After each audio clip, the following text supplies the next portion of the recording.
At this point, the Kremlin is trading its future generations for a few square meters of mud. And the pressure is now increasing inside of Russia. And it's not just because the Ukrainian drones are striking across the country every single day, taking out refineries, factories, and halting operations at airports. But there's something else, and it's really important. That is that inside the ranks within the military, officers are increasingly expecting to see purges. And that's because the losses have grown just too high. And at the same time, there are denunciations running wild. Specifically, there is talk circulating that inside the general staff that there could be a coup. Now, let's consider this very carefully, though. So, obviously, if this is true, this would mean that there's significant problems within the command cohesion.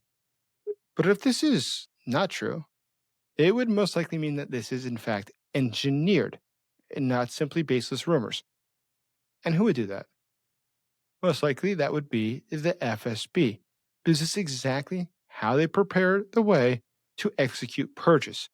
And this is quite common in a regime that runs its country by fear.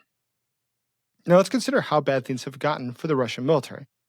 So, Russian forces have only gained, despite this massive summer offensive, they've only gained not 1%, not a tenth of Ukrainian territory. They have gained 0.094% of Ukraine this summer. The price of that has been tens of thousands of lives, which is sort of the incredible part when you consider that routinely in the Western press, we hear that Russia is making steady gains and that Russia continues to advance. But at that sort of a rate, what does that really say? Now consider this. Peak Russian control of Ukraine, this back in the summer of 2022, was about 20% of Ukraine's territory. Today, it's 18.9% of Ukraine's territory. So Russia now holds roughly 10,800 kilometers, 4,000 miles less than it did in the summer of 2022. So going ahead, is it going to be possible for Russia to keep making gains? Well, it's not really the Russians who are making the gains. Let's remember that it is inside of Russia specifically that the Ukrainians have continued to carry out attacks that have done things like destroy strategic bombers. They have destroyed the oil industry. They are destroying the factories inside of Russia. Just yesterday, 2 of the major factories that produced the drones for the Russian military were destroyed. More than that, since 2022, Ukraine has liberated over 40,000 square kilometers, over 15,400 square miles. And it's not just the fact that Ukraine is liberating territory here in Ukraine, and it is within Russia taking the war to the Russians, striking back at the Russians. It's also that Russia itself doesn't have the capacity to continue fighting. So even let's look at things that have historically gone well, per se, for the Russians. The Shahed drones are a project that have gone historically well for the Russians. They are successful drones. But today, Ukrainian Nexus pilots intercept and destroy the drones. The Russian drones are simply being destroyed in mid-air. And this is key, is that the Ukrainians are preventing the Russians from executing their strategy. Russian micro-assault groups today aren't using high technology. The Ukrainians use high technology, including drones.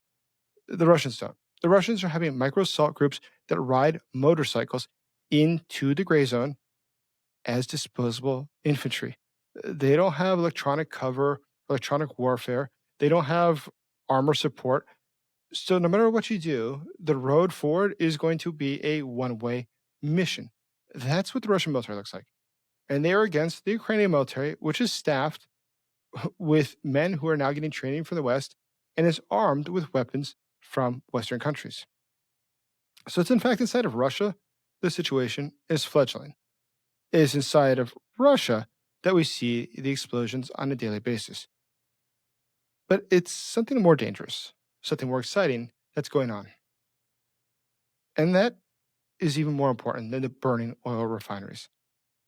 It's simply the surge of rumors that there could be a coup ahead inside of Russia.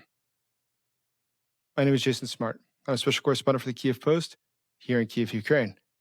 And in fact, these rumors are very exciting, and it's hard to discern if they're true or not. However, no matter what the case, it's worth analyzing because it's not gossip. Gossip is probably not worth analyzing.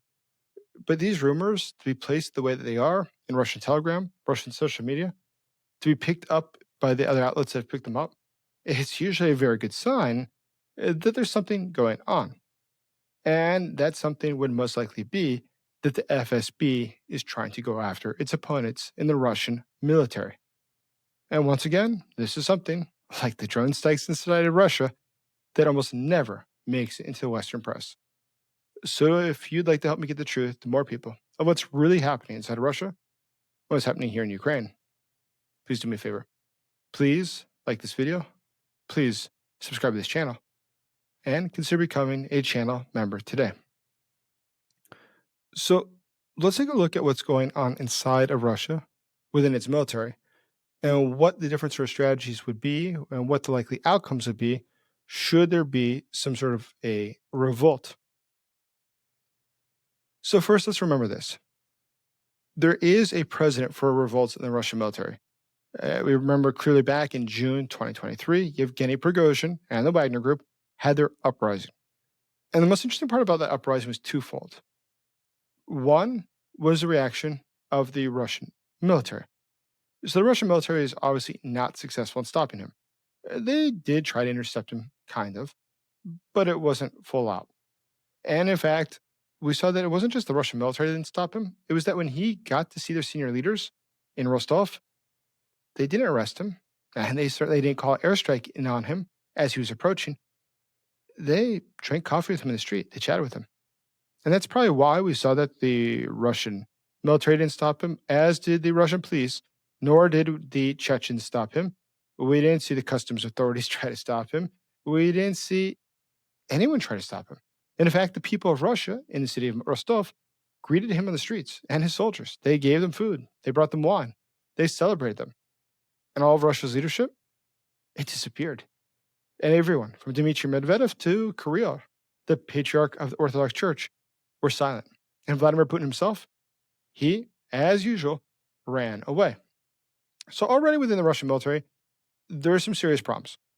Now, we'd have to understand any sort of officers who would probably rebel would not be doing this out of ideology. It would have nothing to do with politics. It would simply be done to survive. Because in a system like this, a system like Russia's, where battlefield defeat will often lead to your own arrest or your own death, this is the way that they can survive. They know that very well. If this war wraps up, somebody has to pay the price for things not having gone well, or for the military having not had the right weapons. Well, then there's going to be investigations. And undoubtedly, those investigations will find senior leaders of the military guilty. But more than that, it will uncover the massive corruption in the Russian military. So if you're keen to avoid that, you're a military officer, you know you're corrupt, and you know this war might end soon. You can't say that I want to cover my corruption. What you could do, though, is say that you're appalled by the way that the country's soldiers were betrayed and you're supporting them and try to rally their support. Now, there's another aspect of this, of what's going on specifically right now, that is definitely worth paying attention to. So is one of the most recent shakeups that has occurred was with Colonel General Alexander Lapin. He was removed from the commander of the Sever, which is the North grouping, and it was replaced by a different one, Lieutenant General Alexei Nikiforov. Now, of course, they said it was because of health reasons or typical things like this. But Lapin's own standing had taken a pretty significant beating thanks to Chechen leader Ramzan Kadyrov, who had publicly accused him of being incompetent during the 2022 campaign. There's something else that is occurring here that's very important, is that these sorts of changes in the Soviet Union, like in the Russian military today, these sorts of changes are usually done when they have to start scapegoating people. So he'll be replaced, and the people around him will be replaced. And there's been a lot of people in the Russian military being replaced recently. We've seen a string of people, generals, who just have gone missing, who have resigned, who have retired early. It's picking up. But why is that? Why is it, though, that we see others such as Gerasimov, Bortnikov, Zolotov, who are still at the very top post within the Kremlin regime, in the security structure? Well, it's because Putin refuses to change them. He wants to have those people close to him. But the actual people in the military, the ones who are actually in the war dying, he doesn't really care for them. He's not taking care of them. And their casualty rates are very, very high. And we see that those in the security services are doing them no favors. But Putin is trusting the security service more and more. So when there's the invasion of Kursk, Russia, we saw that in fact Putin turned the operation to kick the Ukrainians out over to the FSB because he frankly just trusted them more than the military. The military told him things were going great, but obviously things were not going so great. So he had to come to his own conclusions. And of course, Shoigu had been close to Putin. He never faced any serious punishment. He was just demoted. But his deputy did. His deputy's in prison because he embezzled billions of rubles. Now, what does this mean going ahead? So I think what's very important to notice right now is that the military is sort of ripe for the conditions that you would expect to see when a country becomes destabilized. It has a group of men who are armed, who are very unhappy, and people were saying that, the government has betrayed us. It's us who's being cheated here, and we should be acting on our own interest. We should no longer wait, but do what's good for us. And that's, by the way, supported by other secondary things. So we see that within the Russian military, the number of men who are now surrendering has increased. We see that the Russians who are doing things that are irrational if you're trying to win a war, like leave their armed personnel carriers out in the middle of fields, not underneath the trees, not underneath cover, is way too high because they know it's going to be struck by Ukrainian drones. So why are they doing it? Because they realize that things are not going well. They realize that their government is sending them off to die. It's going to be a one-way road ahead. And they don't want to take that ticket. They realize where that will lead them to. But there's something else going on here, which is that it appears that Nikolai Patrushev, who is one of the key players within the Kremlin, with the Security Council and everything, so it seems that he is increasingly doing what he can to weaken those who are formerly of the Shoigu camp. Shoigu, the former Minister of Defense. That camp had historically been very strong. But there's limited assets now in Russia, and people need money. The FSB is no longer able to shake people down as it had before because there's simply less assets. It's not because they want to do their jobs better. There's simply less money to steal. And so they're trying to steal it from the military. And that analysis actually makes the most amount of sense to me. Because if you look at the recent arrest of the oligarchs in Russia, the governors in Russia, military officers in Russia, and the fact that the FSB was recently given its right to have its own private prisons just for itself, with no oversight for the judiciary, makes me believe that, yes, these purges, it's actually just economics. It's nothing more. It's nothing more exciting.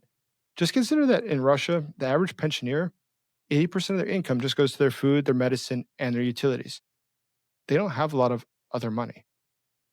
In fact, it's so bad now in Russia that we see that the debts for the average person are just growing every single month. It's getting more and more out of control. Energy costs are shooting through the roof. A95 gasoline has topped 80,000 rubles per ton. And every single day for the past 5 days, it's continued to go up because Ukrainian pressure on attacking the refineries. But why does it matter? Because it's the FSB that has historically been involved in the illegal trade of oil, the illegal trade of gasoline. So it's their assets that are being destroyed right now by the Ukrainian drone strikes. It's quite literally them who is losing money because of what Ukraine is doing.